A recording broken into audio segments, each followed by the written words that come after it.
बात कर रहे थे हम लोग के इंक्लूजन एक्सक्लूजन प्रिंसिपल की। इसके अंदर हमारे पास डिफरेंट केसेस हो सकते हैं कि अगर आपके पास एक से ज्यादा दो से ज्यादा सेट्स हैं तो उस केस के अंदर हमारे पास हमने क्या करना है कि सबसे पहले तो तमाम की कार्डिनैलिटीज ले लेनी है, हर एक के एलिमेंट्स आ जाएंगे। उसके बाद हमने उसमें से माइनस करने हैं जो कि दो के अंदर कॉमन है। तो इससे क्या होगा कि हमारे कुछ एलिमेंट्स ऐसे भी होंगे जो कि मल्टीपल टाइम्स सब्ट्रैक्ट हो जाएंगे। ठीक है, यानी कि जो A1 और A2 के दरमियान कॉमन है वो भी माइनस हो गए, A2 और A1 और A3 के दरमियान कॉमन है वो भी माइनस हो गए, A1 और A4 के दरमियान कॉमन है वो भी माइनस हो गए। तो अब एक एलिमेंट एक है लेकिन माइनस वो कितनी दफा हो रहा है, 3 दफा हो रहा है। तो उस केस के अंदर हमने फिर वो तमाम एलिमेंट्स ऐड करने हैं जो कि 3 सेट्स के अंदर कॉमन है। अगर 4 से ज्यादा है तो हमें हमारी ये टर्म्स जो है बढ़ जाएंगी। तो ये 4 की एग्जांपल है। तो अब इसके अंदर हमारे पास जो 3 के अंदर कॉमन है वो हमने फिर सब्ट्रैक्ट कर लेने, ऐड कर लेने हैं इसके अंदर कि दोबारा आ जाएंगे। अब फिर उसमें से ऐसे एलिमेंट्स को सब्ट्रैक्ट करना है जो कि चारों के अंदर कॉमन है। क्यों? क्योंकि अब वो मल्टीपल टाइम्स ऐड भी हो रहे हैं। तो उस मल्टीपल टाइम्स एडिशन को कवर करने के लिए हमने ये जो है लास्ट पे जो सब के अंदर कॉमन है उसको यहाँ से माइनस कर देना है। ये हो गया इंक्लूजन एक्सक्लूजन प्रिंसिपल। तो ये इसकी कुछ एप्लीकेशंस है। ये ज्यादातर सेट्स के अंदर ही इस्तेमाल होता है। और सीरोथिस नंबर, अगर आपने number of onto functions निकालने हैं किसी के तो उसके लिए भी आपका इंक्लूजन एक्सक्लूजन प्रिंसिपल यूज होगा। ये भी चीज एक माइंड में रख लें, इसका क्वेश्चन भी आ सकता है। उसके बाद ये आपकी एक डेफिनेशन आई हुई थी पेपर के अंदर, डीरेंजमेंट्स। डीरेंजमेंट्स क्या होती हैं?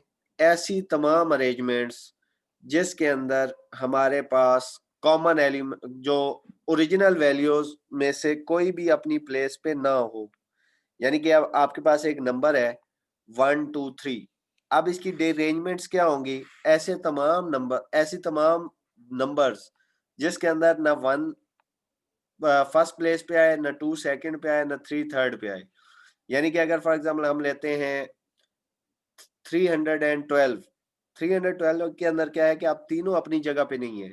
3 भी अपनी जगह पे नहीं है, 2 भी अपनी जगह पे नहीं है, 1 भी अपनी जगह पे नहीं है। तो ऐसी तमाम कॉम्बिनेशंस जो है, या ऐसे तमाम नंबर्स जो कि इस तरह उनको क्या कह सकते हैं, मर्ज करके या उसकी प्लेसेस चेंज करके जो निकलते हैं वो हमारे पास डीरेंजमेंट्स कहलाती हैं। ठीक है, ऐसी तमाम परम्यूटेशंस जिसके अंदर कोई भी आपका ऑब्जेक्ट ओरिजिनल पोजीशन में नहीं रहता वो क्या कहलाती हैं? उसकी डीरेंजमेंट्स। ये इन्होंने 1 से लेकर 5 की एग्जांपल दी हुई है कि आपके पास 21,453 जो है वो 12,345 की डीरेंजमेंट है या नहीं है। अब इसके अंदर अगर देखा जाए तो 2 अपनी जगह पे नहीं है, 1 अपनी जगह पे नहीं है, 4 अपनी जगह पे नहीं है, 5 अपनी जगह पे नहीं है, 3 भी अपनी जगह पे नहीं है। तो ये इसकी डीरेंजमेंट है। ठीक है। और अगर दूसरी इसकी कोई एग्जांपल ली जाए, ये नीचे आपकी एक एग्जांपल आई हुई है कि 123 जो है उसकी डीरेंजमेंट 231, यस 231 उसकी डीरेंजमेंट है। 312 ये भी उसकी डीरेंजमेंट है। तो अगर आपने डीरेंजमेंट्स की तादाद निकालनी है तो तादाद निकालने के लिए हमारे पास फार्मूला है dn is equal to n factorial multiply by 1 minus 1 over 1 factorial plus 1 over 2 factorial plus 1 over 3 factorial up to -1 to the power n into 1 divided by n factorial. ये फार्मूला है कि आपके जो नंबर्स हैं उनकी डीरेंजमेंट्स कितनी निकल सकती हैं। यानी अगर डी 4 हैं टोटल नंबर्स या 5 है तो क्या आएगा? 5 factorial into 1 minus 1 divide by 1 factorial plus 1 divide by 2 factorial plus 1 divide by 3 factorial plus 1 divide by 4 factorial. यानी कि आपने प्लस और माइनस जो है वो स्विच करते जाना है। ठीक है, माइनस पहले के बाद माइनस, फिर प्लस, फिर माइनस, फिर प्लस, फिर माइनस, फिर प्लस। तो उसको कॉमन यानी कि अगर लिखना चाहे तो -1 टू द पावर n। यहाँ पे n की वैल्यू क्या है? 0 है तो माइनस आएगा। यहाँ पे सॉरी 1 है तो माइनस आएगा, 2 है तो 1 प्लस आ जाएगा, क्योंकि माइनस का स्क्वायर ले तो आपके पास प्लस हो जाता है। फिर आपके पास 3 है तो माइनस आएगा, 4 होगा तो प्लस आ जाएगा, 5 होगा तो माइनस, 6 होगा तो प्लस। तो आपने क्या करना है, सिंपली 1 माइनस 1 प्लस। 5 की हम एग्जांपल ले रहे थे, 5 factorial into 1 minus 1 over 1 factorial plus 1 over 2 factorial minus 1 over 3 factorial plus 1 over 4 factorial minus 1 over 5 factorial. यहाँ तक हम जाएंगे, इससे आगे हम नहीं जाएंगे। इसकी वैल्यू जब हम निकालेंगे तो हमारे पास उसकी टोटल नंबर ऑफ डीरेंजमेंट्स आ जाएंगी। तो ये बाकी इसको डिटेल में करने की जरूरत नहीं है, ये फार्मूला आप अच्छे तरीके से कर लें।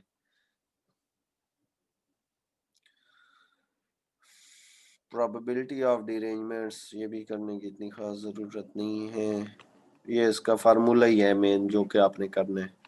इसी फार्मूले में आपने वैल्यूज पुट करनी है। तो ये हमारे पास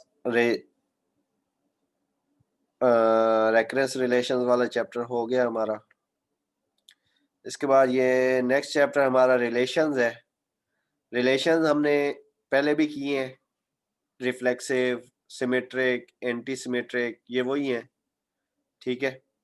और इसके अंदर थोड़ी सी एडिशन ये है कि आपके एन अरे रिलेशंस थोड़े से इसमें इजाफा है।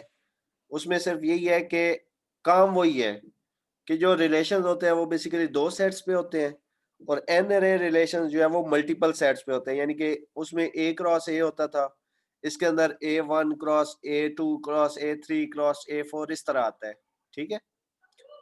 तो ऐसे जो रिलेशंस हैं उनको हम एन अरे रिलेशंस कह सकते हैं। और इसका क्वेश्चन पेपर में ज़रूर आता है।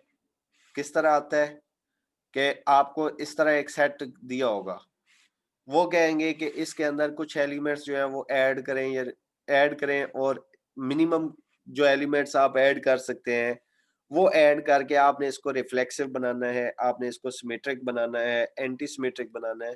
तो इस तरह का आपको क्वेश्चन आएगा, प्रीवियस पेपर्स के अंदर भी आए हुए हैं। इनमें से कोई एक आधा आ सकता है, या ज़्यादातर आप एक्सरसाइज में से देख लें। इस तरह के क्वेश्चन ये हमने एक दो दफ़ा क्लास में भी किए हैं। और ये आपके पास एन रे है कि वो आपके 2 सेट्स पे था, अब ये आपके पास मल्टीपल सेट्स हो जाएंगे।